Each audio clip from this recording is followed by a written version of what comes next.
Welcome to another episode, number 14 of Save My Assets. But before we get started, we want you to check out ucprivatecourses.com, and that is where you can replace your foam in your sofa or your chair easily. 3 simple steps, and UPS will deliver your new seat cushions to you. Yeah, it's really easy. Just go ahead and check that out at ucprivatecourses.com. Now, the reason why we call it UC Private Courses is in the future, we're going to be offering in-depth courses on reupholstering and slipcovers. So keep an eye out for that. We've have a few that we're editing right now. And yeah, you're going to really like that. You can also get tools for our videos. If you don't know where to get supplies like cording, Decor, the foam, go ahead and check out UC Private Courses, and we'll see you there. Absolutely. Okay, so the first question is going to be a repeat. We're going to do this really fast. It's one Stockton. They want to know what kind of plywood that we use for dining seats. Right, and the reason why he says it's a repeat because we've already done this for Save My Assets, and we're going to link it up in the little card that comes up somewhere and in the description below. But basically, what it is, he asked what type of wood and we don't know. He or she, yes, they asked what type of wood and what thickness do you recommend? Now, there's 2 different types that we talked about in that video: OSB board and regular plywood, and we also talked about the thickness as well. So it's all covered in there one Stockton. Check it out, links below. And thank you for the comment. Please share it with friends because it really helps Grant and I to keep this going. Definitely, yeah. Okay. We really do appreciate it. And the next question we have is from tmcdgreen. That's the name right there. Yeah, I like it. Yeah. So it's sofa bed slipcover using easy pattern method. Now that's a long title, but that's the video. Yeah. Okay, so they're commenting on that video. And the question is what, Grant? I would like to make a slipcover on a couch that already has piping on the edges of the arms, straight armed couch. That's in parentheses. So what they're talking about is the arm comes straight up and straight back to the back. Like a tuxedo. Exactly. And they have cording on either side of the arm. It's very common. So the question is, how can I get the slipcover to hide the piping? That's question number 1. Question number 2, could I make a slipcover with piping that would look nice on top? And I'm assuming on top of the arm, and the top of the outside back too. Yeah, I think so. Yeah. Okay, the answer is you can't. That's the problem. I mean, the upholstery has, you can call it piping, cording, or welt. Now that is the answer to the first question. Can you get a slipcover to hide the piping? No. You can't. So now let's just say, for example, because you're going to probably hear this, well, you could cut it off, and you could. You could take a razor blade and slowly remove it. However, it depends on how the sofa upholstery was originally constructed. Right. Was it sewn together? And sometimes we'll just do one sew. You cut that off, and you hit the original seam line. Seam line. Thank you, Grant. It'll open up on you. Right. So basically what he's saying, especially with those tuxedo arms, because all you have to do is pull that down, it's basically a big sock. That's what it's called, a sock arm. That's what some people call it. Right. So when you cut that, you're cutting the arm apart, not just the cording. So you're going to end up with a big mess on your hand. So don't do that. Right. Right. Because there's different ways you can put that together. Right. So that's one thing. Question number 2, could I make a slipcover with piping that would look nice on top? And you're on the right track. The answer is yes, because if you do the piping, it will minimize the piping underneath. That's only if you do it, if you pin it really close to the actual piping. Right, so when you get in that area, we should anytime, but when you're working with a slipcover on top of upholstery, get your pins sitting right on top of that welt. So when you do straighten up your slipcover and it's all sewn and you're all excited about it, and you put it up correctly, then it is going to be sitting right on top of the upholstery welt or piping. Right, and we do want to emphasize that it will only minimize it because slipcovers do slip. So they're going to move on you, and you're going to see the piping underneath.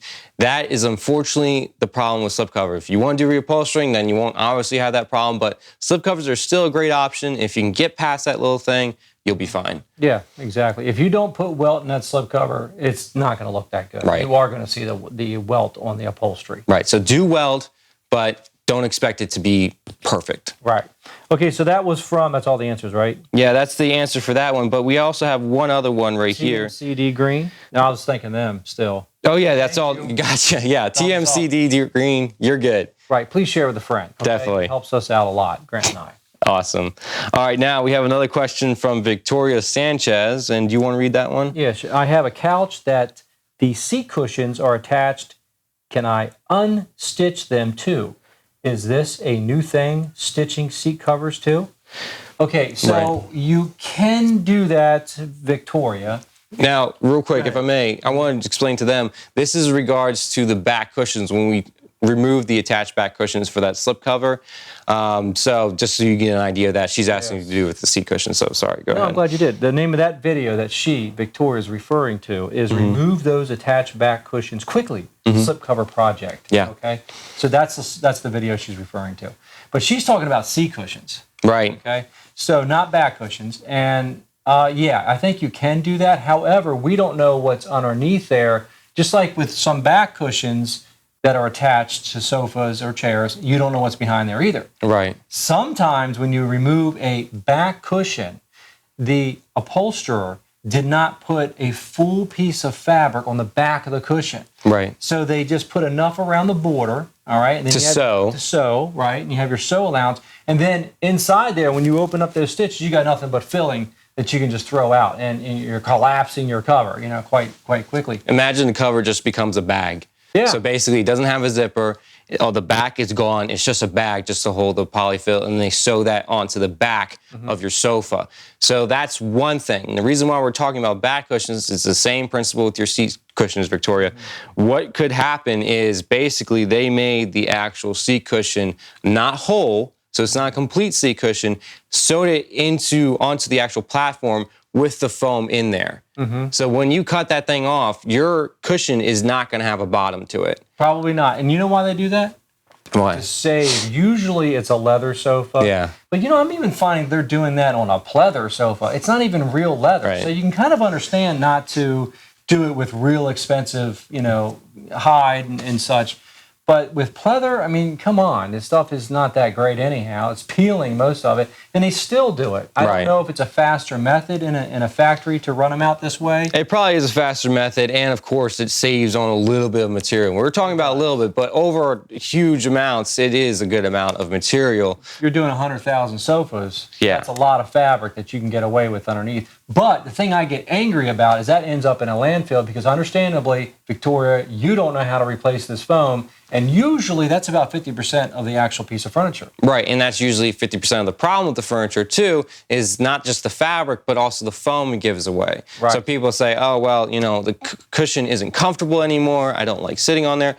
And it's stuck. Why would you keep it if it was like that? Right. So Victoria, if you're saying, look, Grant, Paul, I'm going to throw this thing in the trash if I don't get this seat cushion fixed, well then yes. I don't see why you shouldn't just take a little razor blade or some type of stitch remover, lift up in the corner, take about maybe 10 or 12 stitches out. Only, and then see what you can see underneath there. Put your hand in there, and if you can feel like fabric going over top of the springs, which are usually zigzag springs. And if you can feel fabric underneath the cushion. So if you don't feel foam or Decor underneath there, and you're like, okay, so this is the actual fabric, then you're safe enough to take off a little bit more and then double check yourself. Yeah, it's a touch and go situation. Because if you're making a slipcover, Victoria, then yeah, you could remove those seat cushions just like you can the back cushions. Cover the body, cover the platform with fabric, slipcover, ooh, beautiful. Then make your individual covers, slip those in and put them over top. And you kept that thing out of a landfill. Right, and just so you get a roundabout idea of how to do this, you can trace the top of the actual seat cushion cover if there is no bottom, and then just duplicate the top for the bottom. Good. And then have your band size, and that's it. So you can still duplicate your cushions, and just adding a bottom to it if you're running into this problem. So the main point is, we always stress, try to keep the stuff out of the landfill. Oh, yeah. So go ahead, take out those 12 stitches. It's going to be fine, and if it doesn't work, there's plenty of videos on YouTube besides our channel that will show you to go ahead and, blind stitch the cushion. Hand sew it back. Yeah, right. Hand sew it back if you want to. But like I said, I'm going to repeat myself. If you're throwing that thing away, I'd rip into it. Yeah. I mean, that's just me. That's what I would do. It doesn't mean you should do that, but that's what I would do because it's either going to be staying in your living room or it's going to be rotting out in the landfill. Right, exactly. Okay? So look into it. Yeah. And, let us know because I am interested.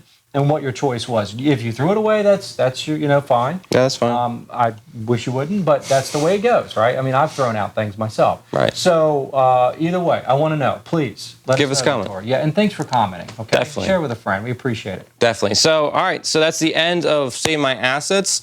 Again, if you need any tools, any supplies, let us know. We can also link you to our website, which will have those, including the foam, and also in the future, actual courses on how to reupholster such things as like wing chairs. We have a sofa on there. We got slip covers as well for a Parsons chair. So it's going to be great. You're going to enjoy this very much. So go ahead and keep an eye out for that. So we give all three of you a thumbs up, and we want you to do the same for us. Yeah. All right? Thanks for watching. We'll see you next time. All right.